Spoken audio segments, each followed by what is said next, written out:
भुवनेश्वर कलाकेन्द्र 72तम प्रतिष्ठा दिवस अनुष्ठान सभापति सीताकांत महांती तत्वावधान कलाकेन्द्र परिसर मध्य निजस्व रंगमंच एक मनोज्ञ सांस्कृतिक परिवेश मध्य पालित होइछि। एथिरे कलाकेन्द्र चित्रकला श्रेणी छात्रछात्री मानक द्वारा प्रस्तुत एक दर्शनीय चित्रकला प्रदर्शनी सहित ओडिसी नृत्य, हिंदुस्तानी कंठसंगीत, तबला एवं ओडिसी कंठ संगीत विभाग छात्र छात्री माने गुरु यथाक्रमे श्री ननीगोपाल दास, गुरुश्री सुश्री मीनाक्षी बेहरा, गुरुश्री वैकुंठनाथ शतपथी, गुरुश्री विनोद बिहारी राउत, गुरुश्री उमेश चंद्र दास को निर्देशना और परिचालना एवं गुरुश्री सुरेंद्र महाराणा, गुरुश्री मुरलीधर स्वाई, गुरुश्री सत्यप्रकाश दास, गुरुश्री संजय देव, श्रीमान जलंधर नायक एवं गुरुश्री विजय कुमार जेना प्रतियोगिता उत्कर्ष कलार पराकाष्ठा प्रदर्शन करथिले। चित्रकला, नृत्य, तबला और संगीत विभाग छात्रछात्री अभिभावक विशिष्ट संगीत गुरु माने एक कलाकेन्द्र समस्त सभ्य एथिरे जोगदे यहां साफल्य मंडित करथिले बोली अनुष्ठान साधारण संपादक श्रीयुक्त मीनकेतन महापात्र जणाइछन्ति। भुवनेश्वर कलाकेन्द्र सभापति सीताकांत महांती मु कहूची। भुवनेश्वर कलाकेन्द्र ओडिशार सर्व पुरातन नहेले भी द्वितीय सर्व पुरातन नाट्य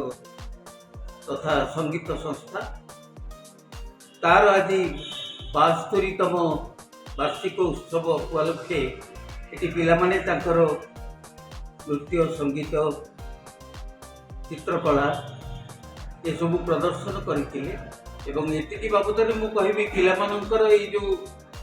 शिक्षा से आगु को आहुरी फलप्रद हो आहुरी से माने अनुष्ठान शिखी से माने ना कमातु। कलाकेन्द्र प्रतिष्ठा दिवस 2 दिन हम सबू